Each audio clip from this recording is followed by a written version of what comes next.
Assalamualaikum warahmatullahi wabarakatuh. Eh, Salatu wassalam ala asrofil anbiya'i war mursalin Sayyidina Muhammadin wa ala alihi wa sahbihi ajma'i amma ba'du. Perkenalkan, nama saya Dinar Hasbiallah dengan NIM 1203050031. Saya dari kelas Ilmu Hukum A. Di sini saya akan memenuhi tugas UAS HPI Hukum Perdata Internasional dalam membuat PowerPoint yang kemudian divideokan, kemudian ditaruh linknya. Baik, di sini saya akan menyampaikan PPT tentang artikel saya yang saya buat itu tentang kewarganegaraan ganda anak akibat adanya perkawinan campuran. Baik, yang pertama itu dari pendahuluan dulu.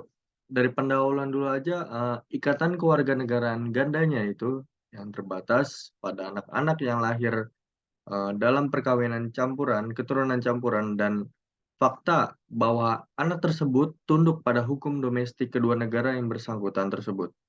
Kemudian menimbulkan pertanyaan hukum, pada khususnya itu di bidang hukum perdata internasional, tentang tatanan hukum negara mana yang mengatur situasi pribadi. Contohnya, itu dapat digunakan di sini adalah di Indonesia, di mana Undang-Undang Nomor 1 Tahun 1974 tentang perkawinan menyatakan bahwa seorang perempuan hanya dapat melangsungkan perkawinan setelah mencapai usia 16 tahun. Kemudian ketentuan perkawinan anak selanjutnya disebut UUP.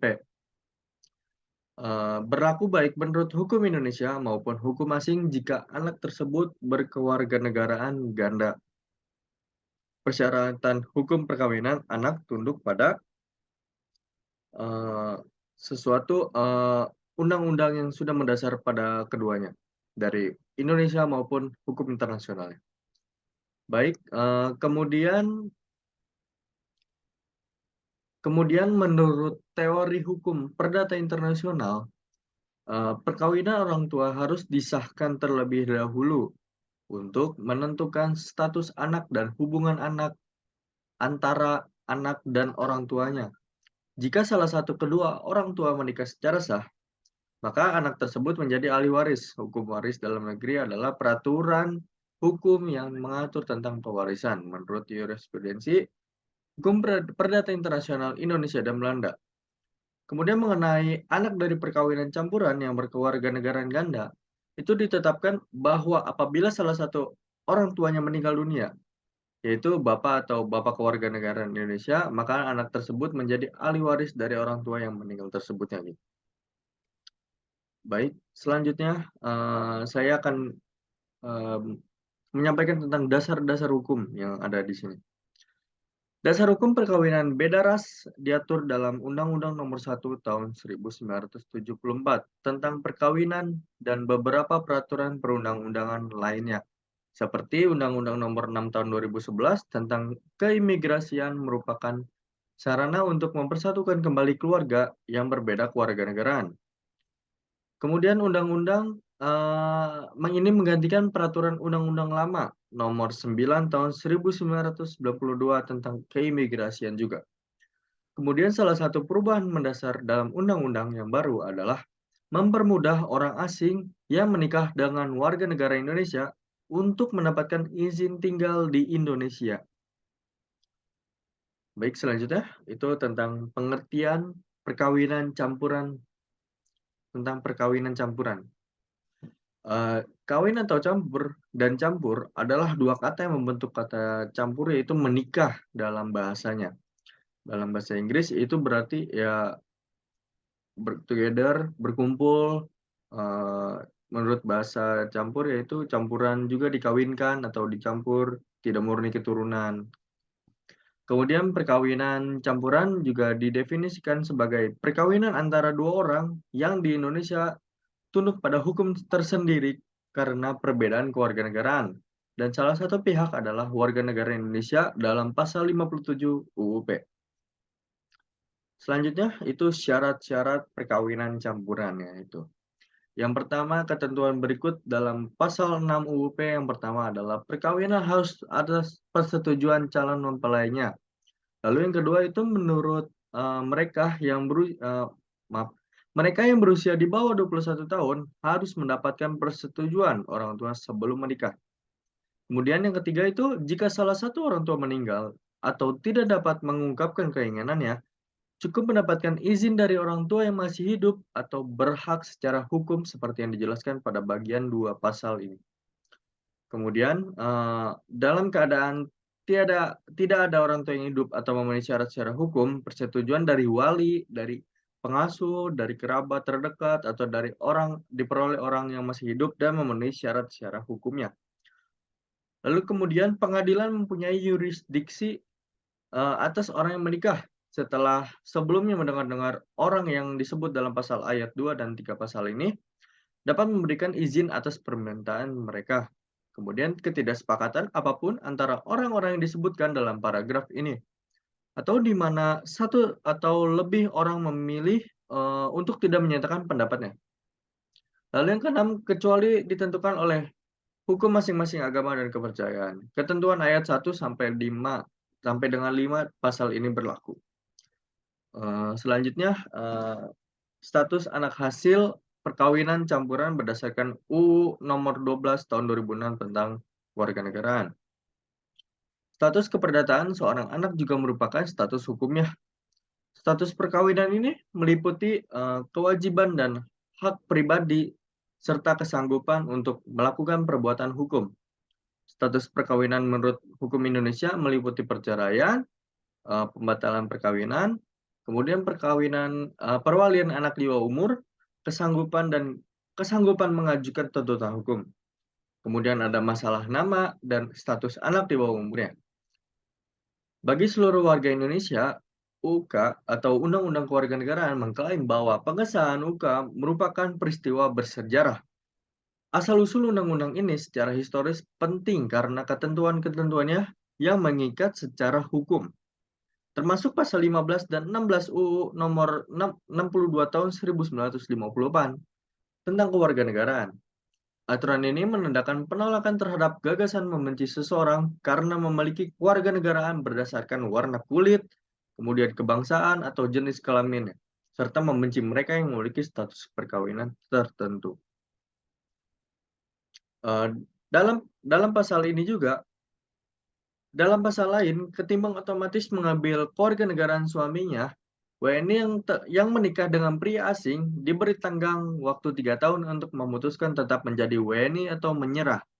Dalam arti menyerah itu eee, berpindah kewarganegaraan.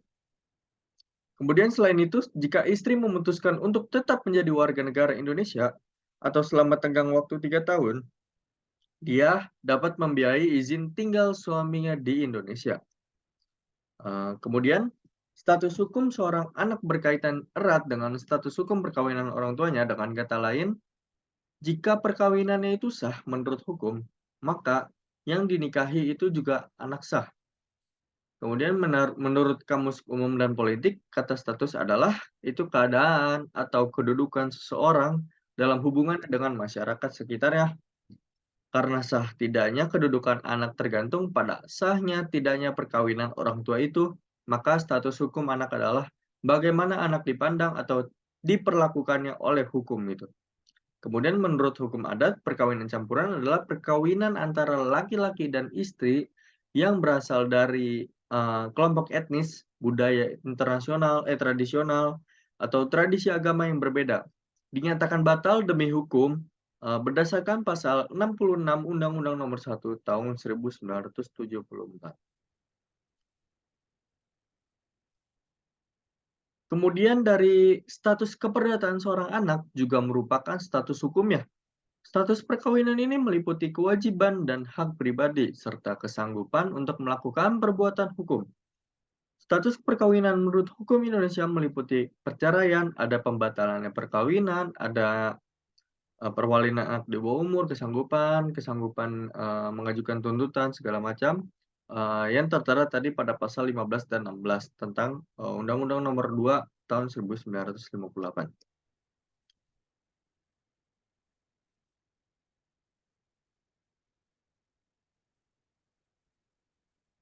Selanjutnya,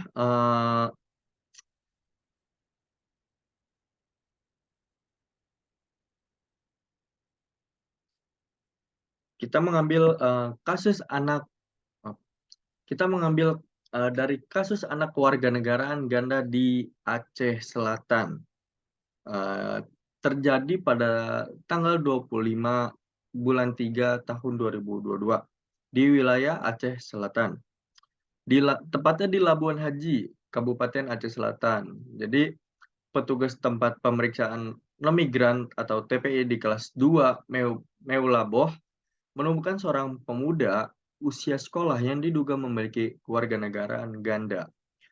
Pada kasusnya itu, dalam penyelidikan, kata Dirjen Imigrasi kelas 2 nomor 2 non-TPI, Meulabo Aceh Barat Azhar.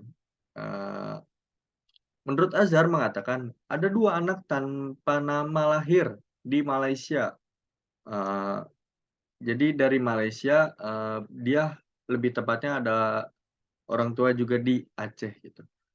Nah, jadi, kemudian memberikan identitas kepada kedua anak tersebut, khususnya dengan memberikan paspor kepada warga negara Malaysia. Setelah itu saya pindah kembali ke Indonesia, lebih tepatnya Kabupaten Aceh Selatan bersama orang tuanya. Yang kemudian menurut Azhar juga persoalannya tersebut, tercakup dalam asas dui kewarganegaraan terbatas yang menetapkan anak berkewarganegaraan ganda berdasarkan aturan Undang-Undang Nomor 12 Tahun 2006 tentang Kewarganegaraan Republik Indonesia. Jadi menurut peraturan perundang-undangan, anak berkewarganegaraan ganda memenuhi pengertian anak berdasarkan Undang-Undang Nomor 12 Tahun 2006 tentang Kewarganegaraan Republik Indonesia pada pasal 4, C, D, H, I, dan pasal 5. Kemudian anak-anak dengan jenis kewarganegaraan ganda ini juga memiliki ruang dan kesempatan hukum yang terbatas untuk memperoleh kewarganegaraan dengan cepat. Artinya jika anak-anak ini menikah gitu, Anda harus berusia 18 tahun dan pasal 6 Undang-Undang Nomor 12 tahun 2006 yang mengatur tentang pembatasan tersebut menyatakan bahwa anak berkewarganegaraan ganda tidak boleh diperbolehkan untuk berkewarganegaraan setelah 18 tahun dan atau menikah harus dinyatakan. Jadi menurut Azhar juga, batas waktu pengajuan deklarasi pilihan kewarganegaraan adalah 3 tahun setelah sang anak berusia 18 tahun atau sudah menikah. Ini merupakan perpanjangan dari Undang-Undang Nomor 12 Tahun 2006 dan menerapkan prinsip dui kewarganegaraan atau bipartite sampai batas tertentu. Azhar juga menjelaskan anak di bawah usia 21 tahun yang memiliki kewarganegaraan ganda dan tidak menginginkan kewarganegaraan dapat diberikan paspor biasa selama masa berlakunya tidak melebihi usia anak.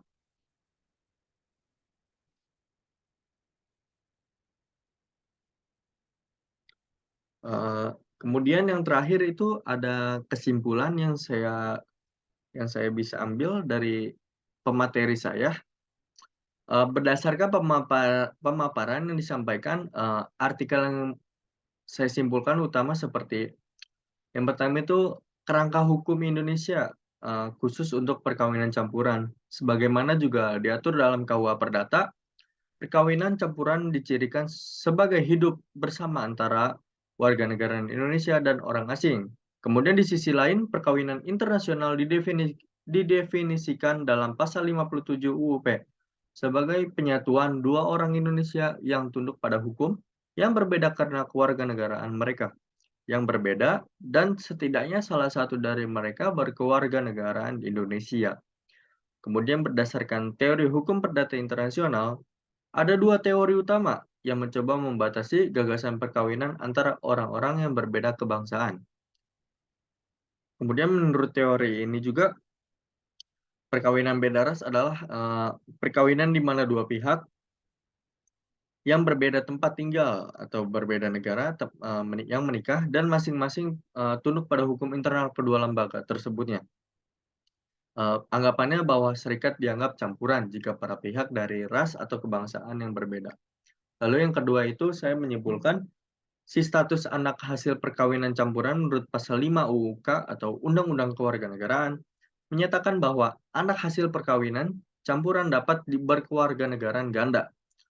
Seseorang membutuhkan hukum internasional untuk eksis di bidang status pribadi di bawah hukum Indonesia yang dikenal sebagai hukum perdata internasional. Jika menyangkut anak berkebutuhan khusus memiliki paspor sebagai WNI, bukan berarti status kewarganegaraan anak tersebut diatur oleh hukum Indonesia juga.